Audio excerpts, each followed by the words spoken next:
jūs vienas iš pirmųjų, kuris kūrėt Lietuvos specialiasias pajėgas. Kas tais laikais buvo sunkiausia?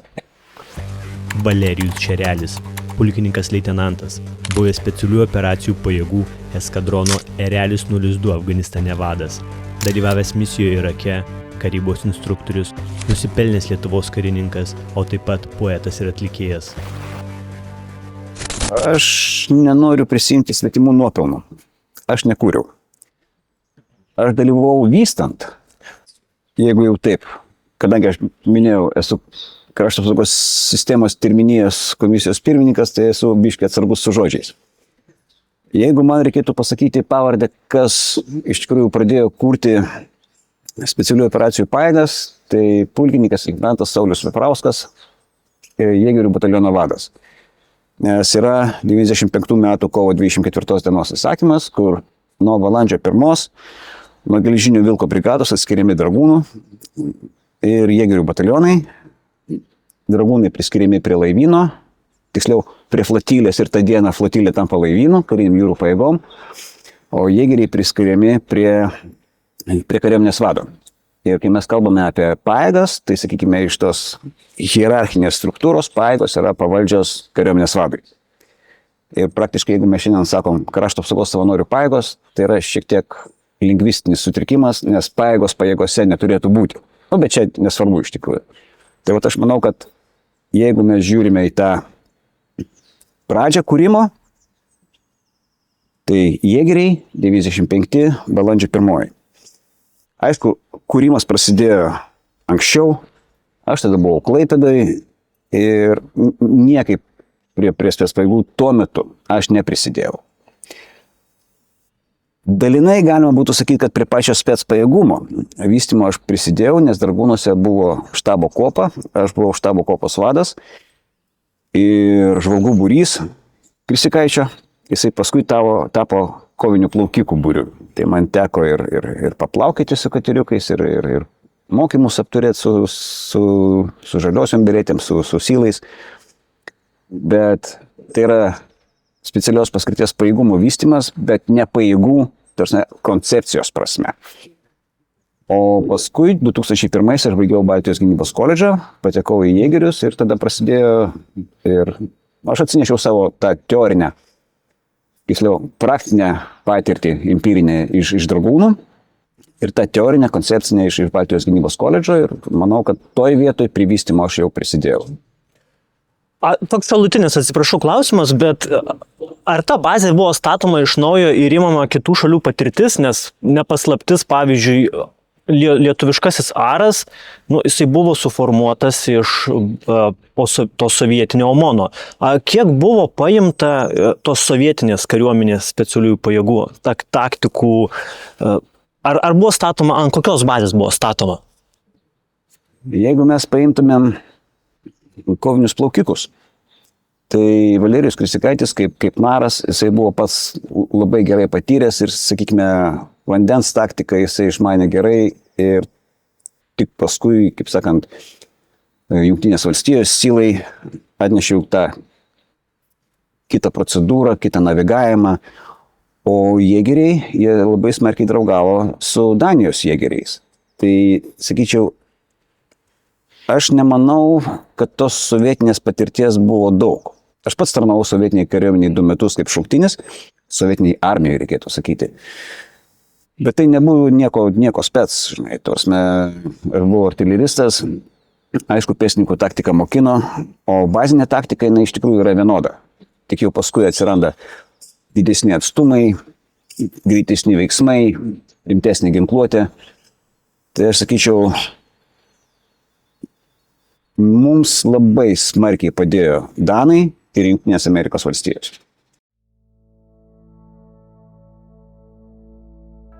Misija Afganistane. Erelis 02. Tai, iš tikrųjų buvo preliudija į NATO įstojimą. Kokie didžiausi iššūkiai buvo ruošiantis? Aš jau suprantu, nuvažiavo ten, jūs jau ten, taip sakant, atidirbę viską ir pasiruošę, bet pasiruošt. NATO šovinių nėra. Kaip prisitaikyti ginklus, kad susivienodintų elementariai, kalibrą? Nu, aš nemanau, kad kalibras buvo didžiausias iššūkis, nes mes Lietuvoje jau turėjom ginklų NATO kalibro, tai buvo lenkiški Birilai, jie labai panašus į Kalašnikovus, bet 5,56. Tai šito atveju saveikumas logistikos klausimų buvo ne problema. Turėjom biškai didesnę problemą su pistoletais, 9-19, tai susirinkom Lietuvoje, ką turėjom. Ir vis tiek logistams pritrūko ir jie išvažiavo su koltais. Tai čia toks, šiaip sakyčiau, mažas iššūkis. Didesnis iššūkis. Mums labai reikėjo pasiruošti tikrai gerai. Nes čia pirmoji misija. Ir to pasirinkimo metu pas mus atvažiuodavo Jungtinių valstijų instruktoriai, jie stebėdavo, ką mes darom. Nes yra 2 dokumentai. Aš apie tai esu kalbėjęs interviu Kuckailiui, kai jis įrašė savo trispalvio realią skrydį. Tai Request for Forces, pajėgų užklausimas ir paskui savitarpio susitarimas, Memorandum of Understanding. Tai tas Request for Forces. Tarsime, jie gali paprašyti tai, ką mes galime padaryti. Čia eina kalba apie funkcijas. Ir jeigu mes kažko negalime, tai mes susitarėme, mes to neprašome. O paskui tas savitarpio susitarimas, kadangi tai buvo mūsų pirmoji nepriklausoma misija, iš esmės apsirūpinam patys, vadovaujam patys, planuojam patys, apsimokam patys. Tai reikėjo dar ir pinigus suskaičiuoti. Tai buvo sudėtinga, nes nieko panašaus nebuvo daręs prieš tai. Ir kaip George W. Bush prie Rotušės 2002 metų, lapkričio 23 dieną, nemanau, kad sutapimas, kalba savo įžymę kalbą, kad jau durys į NATO atvertos ir tas, kas pasirinks Lietuvą priešų, pasirinks priešų Jungtinės valstijas, viskas išgražuota ant sienos. Yra Baltųjų rūmų fact sheet, ta prasme, faktų suvestinė. Ir būtent tą pačią dieną tenai parašyta, kaip sakant, Lietuva atsiuntė 37 specialiųjų operacijų pajėgų operatorius į bendrą operaciją Afganistane. Vėl manau, kad nesutapimas, nes tokiam lygiai sutapimų nebūna. Tai aš ir dar 36 jau lapkričio 23 buvom Afganistane. O pasiruošimo metu, kas buvo sunkiausia, nes vienas iš pareikalavimų buvo gebėjimas veikti savarankiškai ilgus atstumus su transportu. O jėgeriai tuo metu daugiau ir geriau dirbo pėsčiomis ir ratuoti patruliai nebuvo mūsų stipriausia pusė. Ir tada reikėjo sukurti struktūrą, gauti transportą pritaikyti prie Afganistano sąlygų. Tai čia pasiruošimo metu, aš manau, buvo sunkiausia, nes kas liečia kontakto nutraukimas, žvalgymas, pasala, reidas, tai buvo įprasti dalykai. O ratuota taktika buvo neįprastas dalykas, bet mes turėjome porą žmonių jėgeriuose, kurie jau buvo baigę ratuoto žvalgybos kursus, tai labai greitai, sakant, pasidalino patirtimis. Ir kitas momentas yra tie veiksmai kas jeigu. Ir jie jau yra paremti ne vadovėliais, o praktika. Maždaug koks scenarius, kokia situacija. Gerai, koksai planas šitoje situacijoje. Ir sėdam, susipaišom, pasikalbam, pasivaikštom, išvažiuojam, padarom. Tai aš sakyčiau, daug dalykų buvo padaryta, mokytis galima ir iš savo fantazijos, jeigu taip. Jūs vadovavot elitiniam kariam. Ko jie labiau paklūsta? Tai ar laipsniui, ar asmenybei? Tikslui. Aš manau, kad specpajėgose laipsnis yra antrailis dalykas. Asmenybės, jeigu jos arogantiškos ir toksiškos, tai tas paklausimas yra irgi toksai ne visai nuoširdus, gal taip reikėtų pasakyti. Bet kaip jūs sakai, žiūrėkite, mes gavom užduotį. Ir kai mes ją padarysim, viskas turi atrodyti štai taip. Ką galite pasiūlyti? Ir tada mes sėdim ir šnekamės. Kaip? Ir tada tokią tradiciją įsivedžiau, kad maždaug mažiausias laipsnių pasisako pirmas. Ir tokia, pokalbio formoje vyksta kaip ir aptarimas, planavimo ir paskui, kai aš nepriimu kieno nors pasiūlymą, sakau, žiūrėk, tavo pasiūlymą nepriimu, todėl kad štai šitas pasiūlymas labiau tinka šitom aplinkybėm ir visų pasiūlymų priimti negalima, žinai. Ir tada, kai visi supranta visą operaciją, tai nei laipsnis, nei asmenybė, aš manau, bendras tikslas ir nuoširdi komunikacija.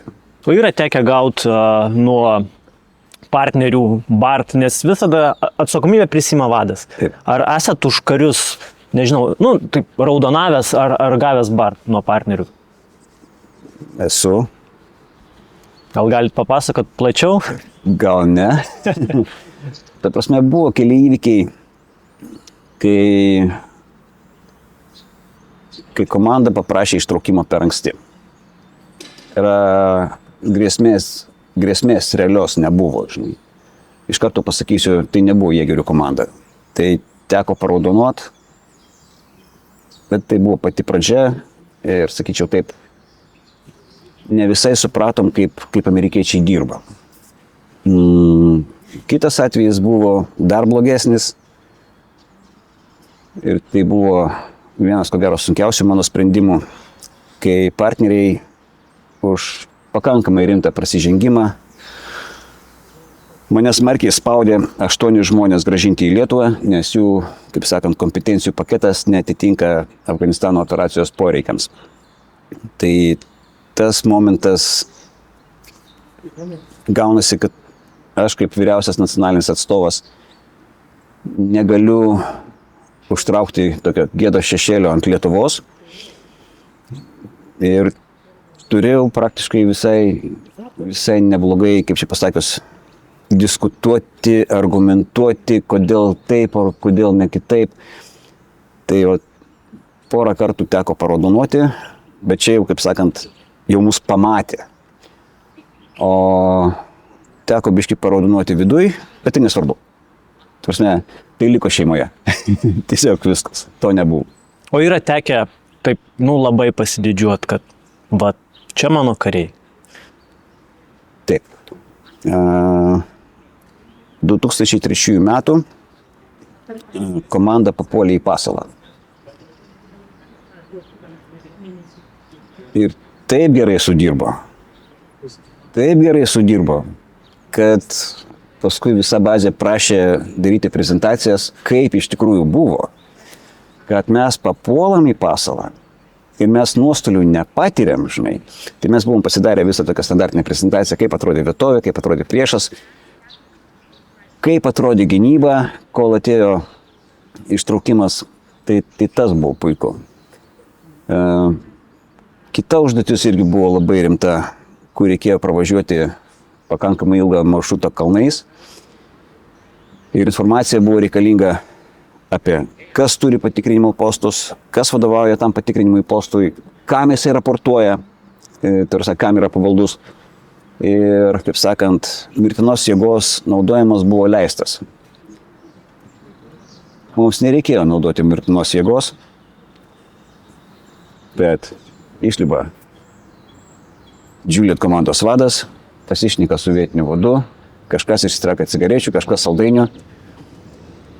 Faina pasikalbėti, nusipaveiksluojam. Tada koks tu vardas, kam tu dirbi. Ir paskui, kai padarėme ataskaitą, ir paskui mus permetė į kitą vietą.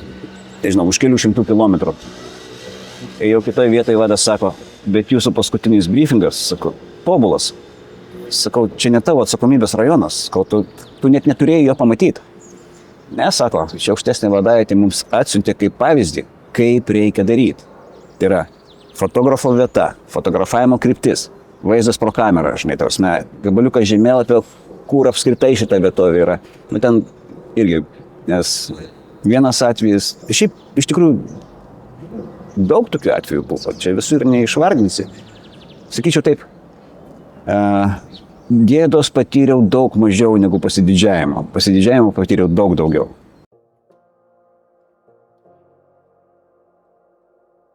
Ar misijose Afganistane ir Irake yra tekę priimti kontroversiškų sprendimų? Buvo Afganistane vienas labai staigus darbas. O, detalių nepasakosiu. bet turėjome būti ant vartų už 15 minučių. Tai yra visos tos karinės administracijos sutvarkyti laiko nebuvo, planavimui laiko nebuvo. Buvo tokia ad hoc operacija, kuri su ribotų pasirinkimų galėjo ir nepavykti. Bet kadangi žmonės vis tiek parengti, žinai, tai pavyko. Irake irgi buvo tokių neprotokolinių veiksmų, kur tu, sakant, pasielgi ne pagal protokolą, kuris yra NATO kontekste, o pagal vietinius papročius, nes aš patarėjas buvau. Bet vėlgi ateini į viršų ir sakai, aš čia biškai ne pagal protokolą, nes papročiai yra tokie. Ir pulkininkas Hatonas, man atrodo, tada vadovavo, sako, žiūrėk, sako, patarėjams protokolas yra antraeilis dalykas. Žinai. Tai gaunasi toks momentas, kad kaip ir kontroversiškas sprendimas, bet jisai yra pateisinamas aplinkybių. Žinai. Tai šiaip jeigu pagalvočiau, jeigu turėčiau laiko dar, tai surasčiau ir daugiau pavyzdžių, bet manau, kad šitų dviejų užtenka. Ar jums yra tekę dirbti kaip psichologų kariams, nes vis tiek karo sąlygom tos emocijos išryškėja. Ir kaip su jom tvarkosi kariai? Kaip jūs pats tvarkotės su emocijom karo sąlygom? Aš tai su savo emocijom tvarkiausi, kaip čia pasakyti, kaip samurajus. Manęs nebėra. Aš miręs. Ta prasme, ir jeigu aš miręs, tai man kaip mirusiam jau nieko nutikti ir nebegali, žinai. Tai aš sakyčiau, per tą savisaugą perlipau pakankamai lengvai, tarsi susitaikiau su tom. O kai kurie kariai susitvarkė puikiai, kai kurie kariai ateidavo biškį pasisūsti. Ir, pavyzdžiui, vienas pokalbis buvo, toks pakankamai rimtas darbas, sako, juk kažkas gali žūti. Sakau, teisingai, sakau, gali.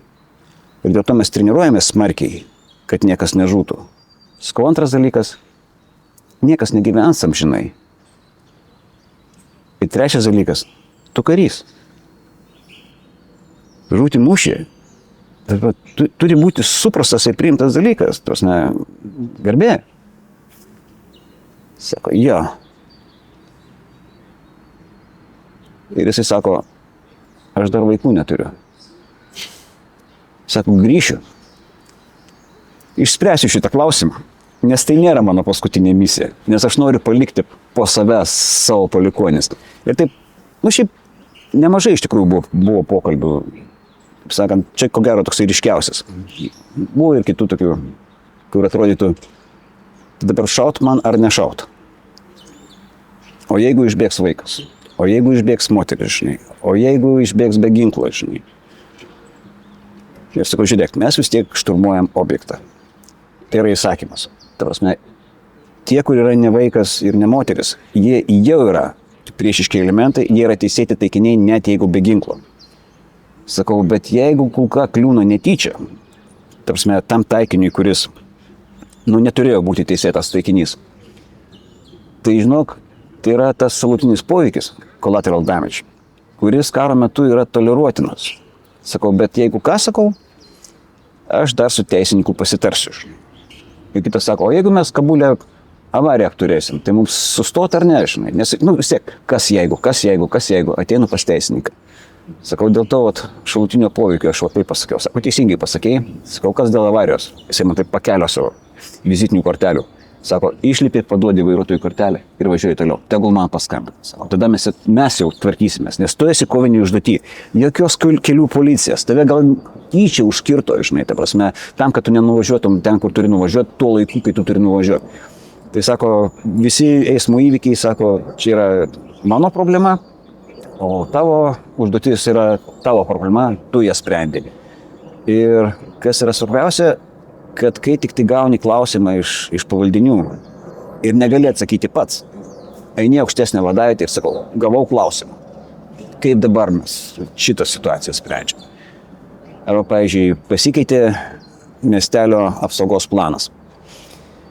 O pas mus yra čia 1500 smėlio maišų pozicija, čia 1500 smėlio maišų, ten. Surinku komandų vadus, sakau, žiūrėkite, keičiasi apsaugos planas ir sakau, va šitas, sakant, bunkeriukas turi būti ne čia, o čia ir ta kryptim, šitas ne čia, o čia ir ta kryptim, tie irgi turi būti įsitvarkyti ir aš neturiu kitų rankų, tik tai jūsų. Aš suprantu, kad nespės pajėgos turi nešioti maišus, bet aš neturiu kitų rankų. Ir aš norėčiau, kad tai būtų baigta iki trečiadienio vakaro. Ir taip nuskambėjo įsakymas, suprantat? Ir kai tu pateiki įsakymą tokiu formatu, parodydamas schemą, žinai, parodydamas, kodėl tai keičiasi, kad tai iš tikrųjų yra visos bazės apsaugos plano dalis, tada visi supranta, kodėl tai reikia padaryti ir kodėl mes tai turim pasidaryti patys, nes mes patys ir kovosim šitose pozicijose. Tai, sakyčiau, tai nebuvo sudėtingas klausimas, bet jisai toks buitinis daugiau. O kaip socializuotis grįžus iš misijų? Ar yra kažkokių problemų grįžus iš karo lauko zonos, tiesiog į civilinį gyvenimą? Dabar galiu pasakyti, kad problema yra, per savo asmeninę prizmę. Nes kai aš buvau jūrų eskadrono vadas, tai mano žodis buvo paskutinis. Ir jeigu laiko nėra, tai sakau, dėmesio, klausyk mano komandos. Taip. Jeigu laiko yra, tada atliekam planavimo procedūras ir taip toliau. O kai sakai vaikams susidėkit žaislus, jie juk nesupranta, kad tai reikia daryti iš karto. Tada tu antrą kartą sakai susidėti žaislus, tada jie irgi nesupranta. Tada tu ateini į tą vado balsą, kuris yra ryškiai pakeltas. Tai su vaikais yra blogiau negu su nedrausmingais kareiviais. Ir darbe buvo tokių, kad maždaug jeigu ne taip, kaip turi būti, vėl pakeldavo balsą, mane už nugaros vadindavo degtuku. Tai tas toks karštumas gal taip. Nes dabar, ir jeigu kažkas nesupranta, žinai, ką reikia padaryti, tai tada vėl kaip, ir ten vienas kitas negražus žodis įsivelia, kaip tu gali šito nesuprast, žinai, kodėl turiu aiškinti trečią kartą, žinai. Va, tai teko susipykti su keletą žmonių. Manau, kad jie iki šiol manęs pyksta, bet tai čia, kaip sakant, jų problema, žinai. O paskui, kai aš išvažiavau į Iraką ir grįžau atgal, visi sako, o, tu vėl normalus. Tai yra, man tą, nežinau kaip jį vadinti, elgesio pokytį reikėjo sunormalizuoti, papuolant dar kartą į nenormalią situaciją. O tokios smulkmenos, tai ypatingai po Afganistano, man nepatikdavo suarti paviršiai, nes labai lengva pakišti miną. Arba, pavyzdžiui, kažkur papiltas žvyras. Ne, aš geriau eisiu ten, kur ištrypta, arba asfaltuotų paviršių. Bet čia... Tiesiog grįžus į Lietuvą. Jo, jau grįžus į Lietuvą. Bet čia trumpai, žinai. Ir kitas momentas, kadangi mes daug važinėjom po kalnus, tai atsirado kitas erdvės suvokimas. Nes tu matai toliau negu 5 kilometrus. Lietuvoje nėra daug vietų, kur matai daugiau negu 5 kilometrus. O yra labai daug vietų, kur tu ir kilometrų nematai. Ir aš taip pajutau tokį kaip klaustrofobija ir galvojau, ką aš čia tokį biškį spaudimą į krūtinę. Tai paskui ar autostradą dar kažkur tai išvažiavau, tai pum. Tai štai kas. Man reikia karts nuo karto užlipti aukščiau ir pamatyti didesnį erdvę. Bet tai irgi praėjo. Čia tokia kaip tam tikra klaustrofobijos forma tikriausiai. Nu, aš taip pasakiau, bet galbūt, žinai, tiesiog platesnės erdvės poreikis. Po Irako buvo kita problema, kaip sakant, laukia +30, o man reikia megstuką užsidėti. nes aš grįžau iš plus 50 ir netgi daugiau. Bet tai čia irgi praeina. Kas yra geras karys šiandien Lietuvoje ir koks turi būti suderinamumas intelekto ir fizinių pajėgumų? Kas turėtų būti aukščiau? Šiaip tai turėtų būti kompleksas. Jeigu mes pasižiūrėtume į kompetencijos apibrėžimą, tai kompetencija susideda iš 3 dalių. Žinios, įgūdžiai, vertybinės nuostatos. Tai aš netgi pasukčiau atvirkščiai. Vertybinės nuostatos, žinios, įgūdžiai. Nes jeigu tu esi, kaip čia pasakius, vagis ir melagis, aš čia, kaip sakant, biškiek exageruoju, tai aš nelabai pasitikiu žiniom ir įgūdžiais. Toks galbūt suvedimas. O kad galva reikalinga, faktas, kad įgūdžiai reikalingi, faktas, kad fizinis parengtumas reikalingas, faktas. Ir yra specializacijos. Vieniems reikia daugiau galvos, kitiems reikia daugiau raumenų, visiems reikia širdies. Kitaip sakant, motyvuotas, stiprus, protingas. Taip. Valerijau, ar galima paaiškinti žmogui apie karą, kuris karą matė tik tais ekrane?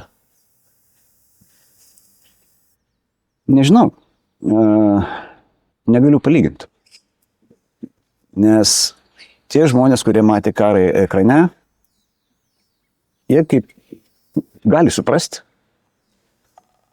ar gali pajusti. Tie, sakykime, emocingi žmonės gali ir pajusti, įsijausti į savijautą. Ko jie negali pajusti? Jie negali pajusti, kad tu jau 3 parą kalnuose ir temperatūra -29. Tai yra šalta. Arba tu atsibundi Irake ryte, žiūri termometrą jau 50. Ir tu visą dieną pirtyje iš. Tu gali pasakyti karštą, bet kad karšta visą laiką, kad tu visą laiką pirty. Ar kad šalta visą laiką, tu visą laiką šaldytuve. Arba, pavyzdžiui, Afganistane saulė nusileido, kažkas išjungė šviesą ir šilumą išjungė iš karto. Tarsi tol, kol šviečia, dar yra šilumos, nešviečia, viskas, šaldytuvas. Temperatūra gali svyruoti, čia priklausomai nuo aukščio, nuo -25 iki +25 per tą pačią parą. Žinai. Tai tu dar turi galvoti, ką rengtis, kaip rengtis. Tai, gali, aišku, papasakoti šitą istoriją. Bet aš manau, realiai pajusti gali tas, kuris šitą turi. Arba, pavyzdžiui, komanda, kuri papuolė į pasalą. Kaip galima pajusti pasalą, kai tu matai filme, kaip žiežirbos nuo akmenų. O tu realiai bėgi tarp akmenų ir žiežirbos atšoka. Ir ta komanda, kur papuolė į pasalą, ten buvo 5 lietuviai ir 1 Jungtinių valstijų oro erdvės kontrolierius. Ir jie sako, kaip ten? Sako, ką aš sako? Aš sakau, bam, toliau nubėgo, paskui tie 4 užsiėmė. Čia, sako, mes su kapitonu į vidų, išsikvietėm aviaciją. Sako, kiek iššovė? 3. Sako, tai tu nešaudai? Ne, sako, aš dirbau savo darbą. Sako, kaip Hebra, kaip komanda. Sako, tai Hollywoodas, sako. Aš buvau filmo viduje. Sako, maža to, kad jie šaudosi. Jie dar ir juokauja tuo pačiu metu. Surrealizmas, sako, aš niekad, neįsivaizdavau, kad taip galima, sako. Jokios baimės, jokios panikos, tiesiog sektoriai ir svarbiausia, sako, kapitonas net nevadovavo. Jis sėdėjo prie mane, sako. O jie sako viskas, kaip sakant, standartinės procedūros, sako. Jėga. Valerijau, jūs daug metų mokėte kariūnus. Kokią didžiausią klaidą akademijoje darė jaunieji kariai? Akademijai gal ir nedarė, nes klaidos yra ne tik kariūnų, nes, pavyzdžiui, ten neišlaikė egzamino, dar kažko tai. Klaidos yra ir pačių dėstytojų instruktorių, Galbūt mes ne visus gerus atrinkom, galbūt ne visus tinkamai mokinom. Manau, kad didžiausia klaida, kurią mes paskui irgi supratom, tai, kad jisai baigė karo akademiją, gavo leitenantą ir galvoja, kad jisai vadas. Mano mėgstamiausias anekdotas yra labai trumpas. Reikia pradėti juoktis, kai išgirsti leitenantą išgirsti, kuris kalba, remiantis mano patirtimi. Tarsi nėra pasipatirties. Ir kai jisai bando vadovauti vienetui, kuriame visi, kiekvienas, turi daugiau patirties negu jis, žinai. Taip jisai turi daugiau žinių. Čia nieko nepadarysi. Tai yra, sakant, neprofesionalu. Ir dėl to mes paskui dalinam tokius patarimus. Ateisi būrio vadu, bus pas tave būrininkas. Paklausyk, ką tau sako. Pasi patirties daugiau negu pas tave karinio stažo. O jisai pas tave vien tik teorinės. Tai sakyčiau, karininko ir seržanto santykiai. Tai dabar jau kitas klausimas, bet sakykime, atsukus filmuką atgal, tas praeitį šiek tiek šlubavo.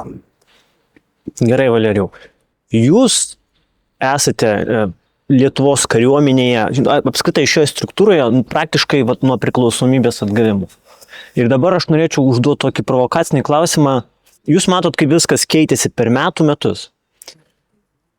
Kaip mes esam pasiruošę būsimai galimai kriziai Lietuvoje?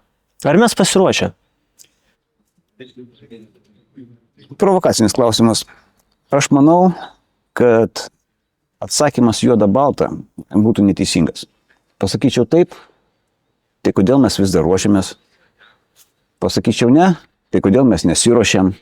Mes ruošiamės tai krizei, ekstremaliai situacijai, karui visą laiką. Buvom sušlubavę vienu momentu, kai atsisakėm šauktinių. Tas buvo ne visai logiškas sprendimas mažai valstybei.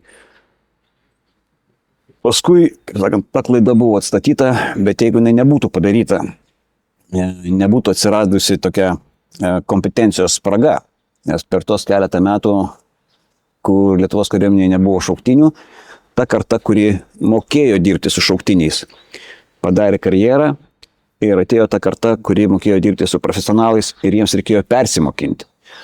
Ir čia jau, kaip sakant, ir mąstysenos, ir elgesio, ir komunikacijos. Tai, sakyčiau, propagandistai labai mėgsta, žinai, ruoštis nereikia, nes mūsų niekas nepuls, arba ruoštis nereikia, nes mes nepasiruošę, niekada nebūsim ir viskas greitai pasibaigs. Čia yra propaganda.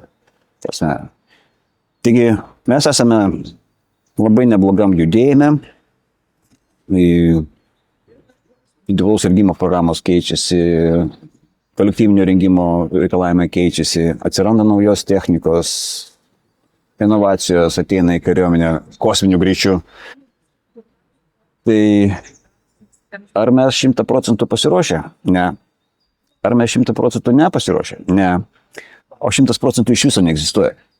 Tai aš manau, mes dabar, taip sakant, link 83, žinai, kažkur tai, gal daugiau, čia grinai iš tikrųjų. Bet pozityviai jūs nusiteikėte. Aš tikrai labai pozityviai, dėl to, kad aš, kalbam, bendraujam ir yra toksai posakis svetima gėda. Man tenka matyti karininkų seržantų, kai aš jaučiu svetimą pasididžiavimą. Super kaip gerai. Kompetencija, žinios, vertybinės nuostatas, fizinė forma, viskas tobula. Ar tokie yra visi? Ne. Bet iš tikrųjų yra tokių ir yra nemažai. Ir jie yra kaip ir pavyzdys, kuom turėtų tapti kiekvienas Lietuvos karys. O dabar šiuolaikinis karas tiek Ukrainoje, tiek dabar Irane parodė, kad technologijos po truputį paima viršų. Ar bus realybė tokia, kad tas karys mūšio lauke bus antrailis? Nemanau. Nes, vėlgi, juoda balta. Arba. Tas neteisingas traktavimas. Karys visada bus svarbus ir net jeigu mes kalbėsime apie nuotoliniu būdu valdomas platformas, jie vis tiek valdys karys ir valdys tol, kol veiks baterija, kol nesuveiks priešo elektroninė kova. O finale vis tiek turės sueiti žmogus į žmogų, nes mes irgi čia kažkur tai kalbėjom. Tarsime, galimai ateityje mes turėsime 3 fazes konflikto. Robotas prieš robotą, žmogus prieš robotą, žmogus prieš žmogų. Tarsime, pasibaigs ir robotai vieną dieną. Tai aš manau, kad mes neturėtumėm brėžti tokios aiškios ribos, kad nebereikia. Ką darysim, kai reikės? Taip, kad manau, kad reikia. Ar galėtumėt vienu žodžiu arba bent vienu sakiniu apibūdinti, kas yra karas? Vieno žodžio neužtenka. Jeigu norit vieno žodžio, absoliuti nesąmonė. Kraujas, purvas, griuvėsiai, nuostoliai. Nereikia karo. Daug kas galvoja, kad irgi, draugai civiliokai, jūs kariškiai esate karo kurstytojai. Sakau, nepatikėsit, sakau. Mes esame didžiausi pacifistai, nes mes žinom, kas tai yra.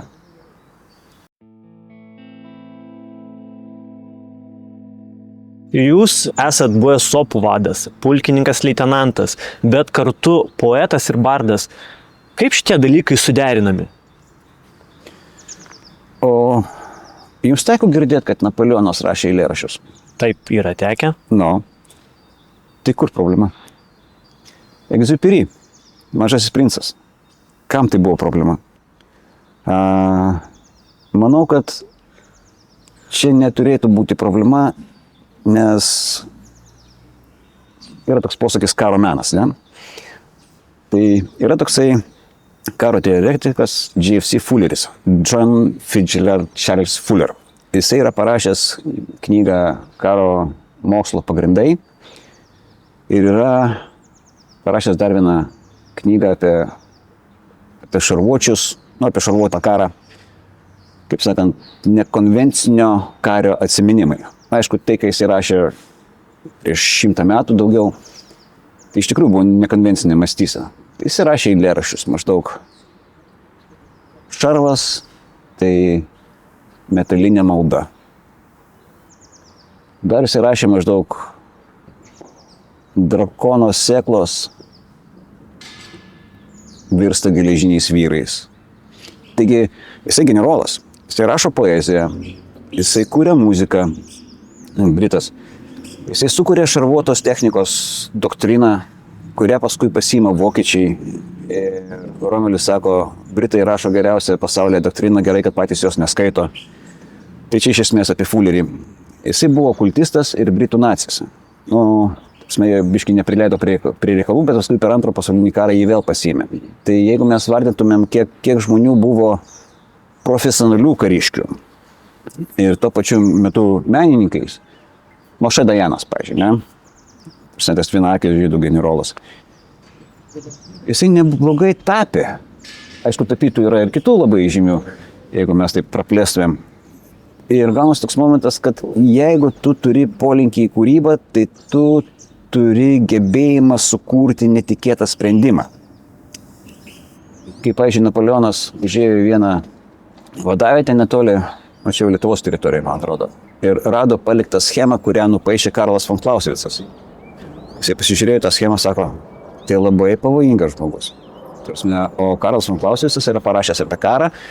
Aišku, tai ne poezija, ne literatūra, bet ten pas jį yra daug tokių poetinių išsireiškimų. Karo rūkas, šita paradoksinė trejybė. Ir tais laikais, sakyčiau, aukštuomenė buvo mokinama ir rašyti, ir skaityti, ir rašyti eilėraščius. Skaityti 3-4 kalbom. Ir groti bent vienu muzikos instrumentu. H.M.S. Hood, jį paskadino Bismarckas, komandoras, pamiršau pavardę, žuvo su visa įgula, nes ten iš tos įgulos tikrai 3 išgelbėjo.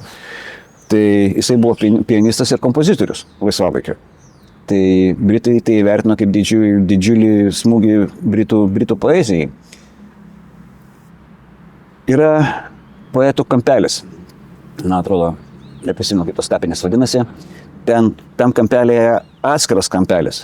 Poetams, kurie žuvo Pirmajam pasauliniam kare. Jeigu pavydėtumėm dar vardinti Hemingvėjus, Orvelas, čia mes jų daug surastumėm. Tik reikėtų pasižiūrėti tą dalyką biški kitaip. Kaip tai telpa viename žmoguje.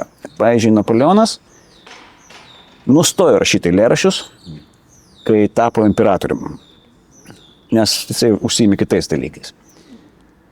Fulleris nenustojo rašyti. Egziuperi tiesiog rašė. Tai yra, vieni rašo prieš tapdami kariais, kiti rašo būdami kariais arba po to, kai buvo kariais, pavyzdžiui, Kurtas Vonnegutas, ta prasme, jisai buvo iš pradžių kareivis, paskui rašytojas. Ir galima pasakyti, kad yra literatūra apie karą ir yra kario literatūra, kuri gali būti ir ne apie karą. Tai tas pats Fulleris, kurį minėjau, jisai diskutuoja savo knygoje Karo mokslo pagrindai, kad kodėl žmonės traktuoja, tai čia karas menas ar karas mokslas. Sako, jeigu, tapyba yra menas, tai optika yra mokslas. Jeigu muzika yra menas, tai harmonija yra mokslas. Ir jeigu poezija yra menas, tai lingvistika yra mokslas. Tai yra, kiek meno yra kiekviename moksle ir kiek mokslo yra kiekviename mene. Tai aš sakyčiau, mes turėtumėm mokinti kariūnus rašyti eilėraščius, tai yra, tapyti, groti. Ir tai iš tikrųjų lavins tą kūrybiškumą. Aišku, yra žmonių, kurie mano priešingai. Ir aš žinau pavardę vieno generolo, kuris svarstat mano paaiškinimą, paaukštinimą, sakė, koks jisai pulkininkas, jisai eilėraščius rašo ir gitarą groja, žinai. Tada atsiranda kitas admirolas, sako, palaukit, kai mes realiai Afganistaną siuntėm, kažkaip neužkliuvo aš. Ne eilėraščiai, ne gitara, Iraką siuntėm, neužkliuvo. O dabar staiga, kai jau, kaip sakant, nes, čia vėlgi požiūrio klausimas. Aš manau, kad, kaip sakant, menas, mokslas, profesija gali trypti viename žmoguje, be problemų. Jūs ėmėt gitarą net į misijas. Kaip žiūrėjo jūsų kariai į tai? Ar žiūrėjo šiek tiek kreivokai, ar kaip tik su tokiu pasididžiavimu? Ar jautėt kažkokį vienokį ar kitokį požiūrį? Į Iraką aš jos neėmiau, nes mes tenai išvažiavom tik tai dviese su Kuckaliu, nebuvo kaip vežtis. Į Afganistaną buvo paprasčiau ir kai mes išvažiavom su išankstinė grupe, mes ją padėjom sunkvežimį už sėdynių ir kai atvažiavom į Šiaulius, aš ją tiesiog pamiršau. Buvo daug krovinių ir aš ją pamiršau, jinai grįžo į batalioną, bet paskui, kai atvažiavo pagrindinės pajėgos, man ją atvežė ir kuopininkas padavė. Tai yra, vien iš to galima pasakyti, niekam nekliuvo gitara. Vadas nori muzikuoti, tegul muzikuoja. Tai netrukdo. Kur pamačiau tą netrukdė, bet dar ir rūpėjo, nes, kai aš minėjau temperatūrą, -25, +25, o kai įtemptos yra stygos, susidaro apie 20 kg jėgos, o dėl temperatūrų svyravimo klijai atšoko, deka atplyšo. Ir aš ją taip į kampą numečiau. Ir ateina vaikiai, sako, jūs nebegrosit? Sako, ne, nebegrosiu. Sako, galima išmesti. Jisai negrojamas daiktas. Sako, galim pabandyti sutaisyti. Sako, čia netaisytinas daiktas. Žinokite, medvaršiai, izoliaciniai juostai, dar kažkom tai, žinai. Jie sutvarkė, žinai, sako, tai nebus tas pats. Tai aš paskui ją palikau ir žinau, kad kiekvienam eskadrone, nes buvo iš viso toj bangoje 4 eskadronai po pusę metų, buvo mažiausiai po vieną žmogų, kuris, kur ten šerelio gitara, žinai. Tai, netgi sakyčiau, gitara apskritai yra labiausiai kareiviškas instrumentas. Aš nekalbu apie orkestrus, būgnus ir paradus, nes pirmas dalykas, gitara yra atsiradusi iš vieno styginio muzikinio instrumento pavadinimu lankas. Dėl vibracijos tik tai ten įdėdavo kokią nors kokoso riešutą arba priešo kaukolę, paskui tada atsirado tar yra styga, paskui atsirado do tar, 2 stygos, se tar, 3 stygos, o tas gitar jau gaunasi kaip per 4 stygos. Tai sakyčiau, tai yra tas instrumentas, kur paprastas kareivis prie laužo ar apkase gali kažką brinčiant. Ir ir draugai turi kultūrinę programą. O kartais būna tiek daug laukimo, kad ir ta, taip sakant, ne pati aukščiausioji kultūra, jinai užpildo operos spragą. O kiek dainų yra gimę jūsų iš realių patirčių? Esat skaitę? Nu, vienas kažkoks arabas man peršovė padangą. Tai tikra istorija. Gerai, o skylutė šalme? Ne, jinai atėjo anksčiau, netgi prieš misijas. Jinai atėjo ne iš ten, jinai atėjo šiaip iš suvokimo profesijos, gal taip reikėtų. Yra daina Noriu namo. Tai jinai iš tikrųjų pati idėja gimė Afganistane, nes kai 5 valandą ryto muezinas lipa į minaretą ir kviečia į pamaldas, ir taip skamba taip maždaug Allahu Akbar. Tai komandosai išbėgdavo iš palapinių, pasistukdavo maždaug į Lietuvą, krisdavo ant kelio ir sakydavo Noriu namo. Tai iš to man atsirado dainos pavadinimas, o paskui dasirašė tekstas. Tarsi, kas dar? Fakelas atsirado tenai, akis, kulkos gali skristi, ten konkrečiai apie Afganistaną. Nu, tikriausiai viskas. Nežinau, neskaičiavau iš tikrųjų. O mes prieš tai kalbėjome apie stresą ir kaip su juo tvarkytis. Ar nėra taip, kad muzika jums yra vienas iš būdų, kaip susitvarkyti su stresu? Nemanau. Yra vienas indikatorius, kai aš susinervinu, turiu įtampą, kažkokį sprendimą turiu pradėti, tai negi bėgsi gitaros, žinai. Aš pradedu švilpauti. Tai va, čia yra indikatorius to, kad kažkas vyksta, kažkokią melodiją švilpauji, tai yra muzika padeda susikoncentruoti, bet čia daugiau gal vibracijos, čia aš taip improvizuoju.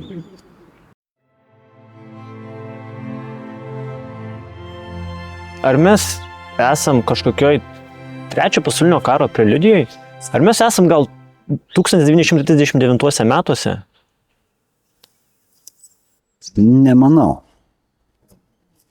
Šiaip paralelę būtų galima braukti, bet tada reikėtų kalbėti apie konkrečias vietovės ir galimas eskalacijas. Nemanau. Nes apie, kaip čia pasakius, pasaulis pasikeitė, aš net sunkiai sakyčiau paraleliai 39. Ne, jeigu mes dėtumėm tą vadinamą template'ą ant konkrečių valstybių, žinai, tai kai kuriuom valstybėm gali atrodyti, kad tai yra 39 metai. Pavyzdžiui, jeigu mes sakytumėm, Iranui 39 yra dabar Lenkija. Iranas dabar, Lenkija 39, žinai. Tai va čia būtų galima tokio biškį su pritempimu, bet ne visai tas pats iš tikrųjų. Nesėdėmės ant parako statinės?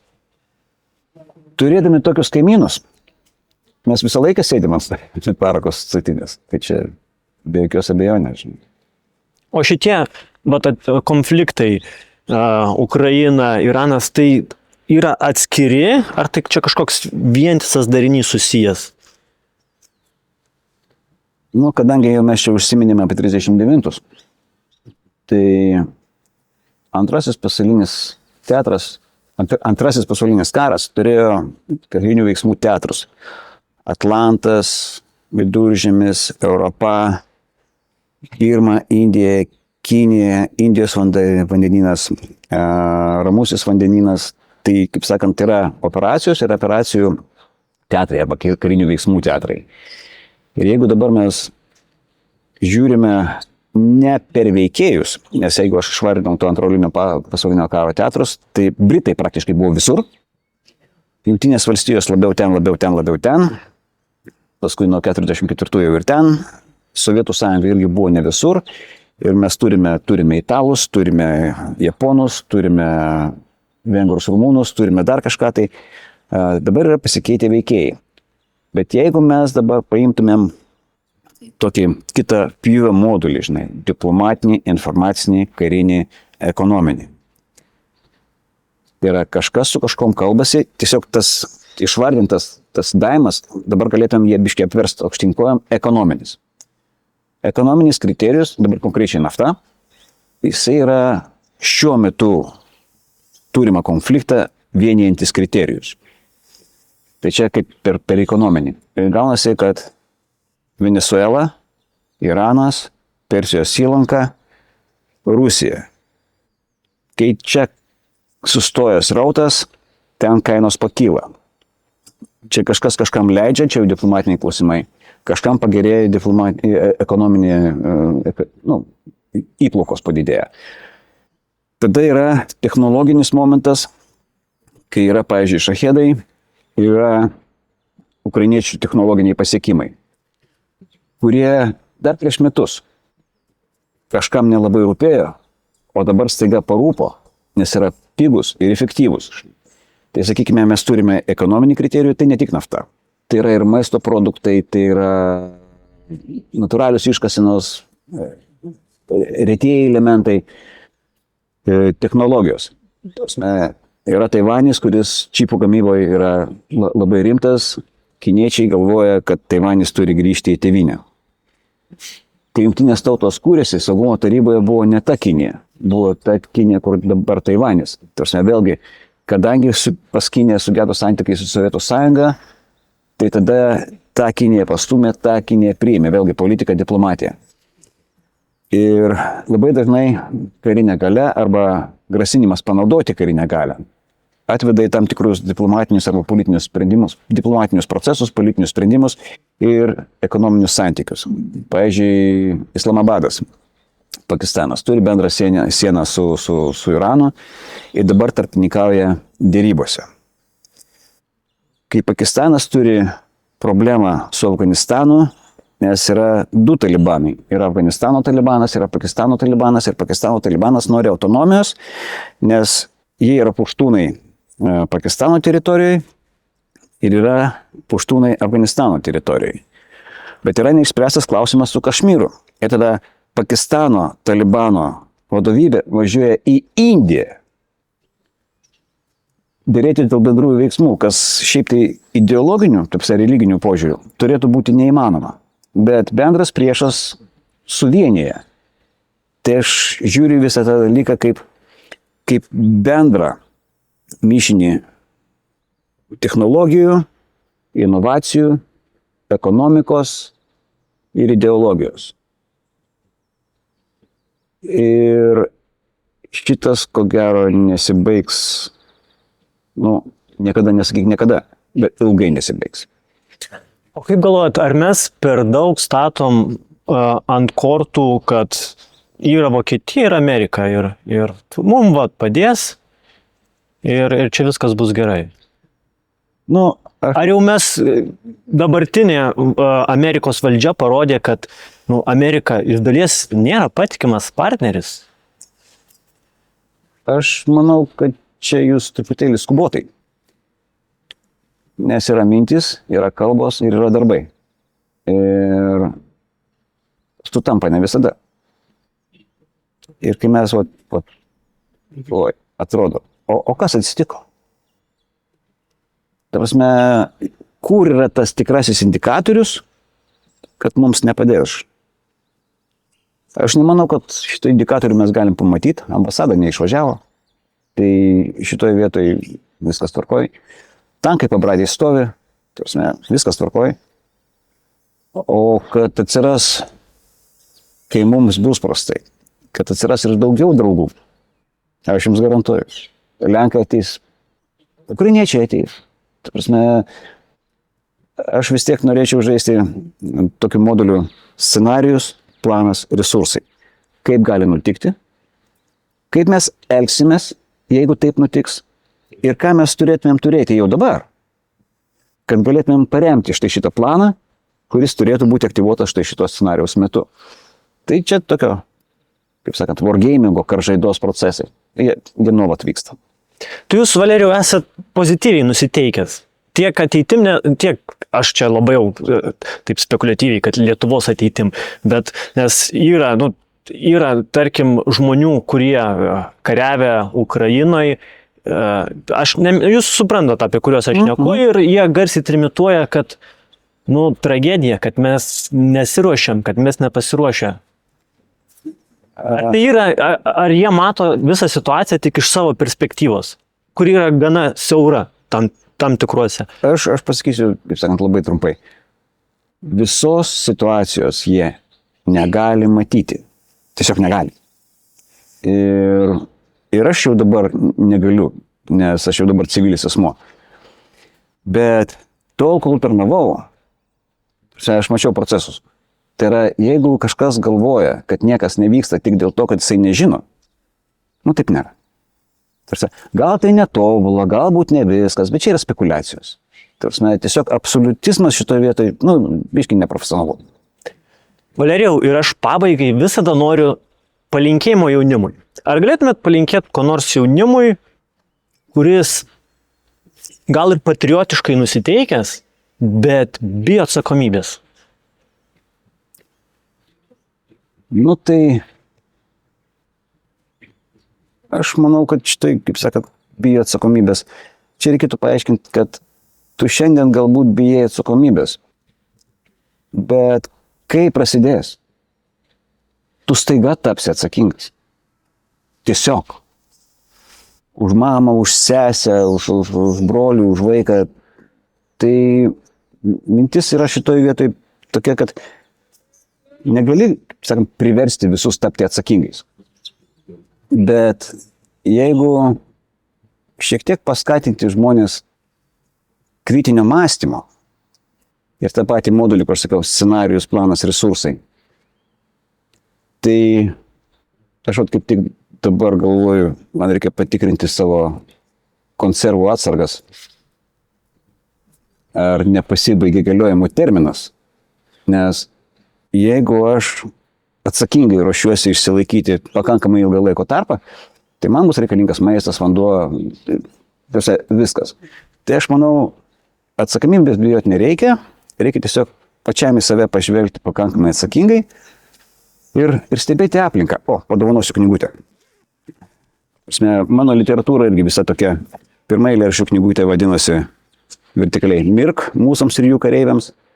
Paskui parašiau pjesę, pavadinimu Tango, apie snaiperių porą. Čia iš viso viskas aišku, 5,56 padauginta iš 100 šovusių į galvą arba auliniais batais pramintų minčių. Kaip sakiau, padovanoju. Esminis sakinys šitoje knygoje skamba taip. Norint išplauti smegenis, jų reikia turėti daugiau, negu reikia išplauti. Taigi, sakyčiau taip. Stebėkit aplinką, vertinkit aplinką. Tiesiog pieškit planus galvoj, galvokit, atsakomybė jinai pati ateis. Viskas galėtų būti gerai, jeigu nebūtų taip, kaip yra. Tu prašei nežadėt niekada.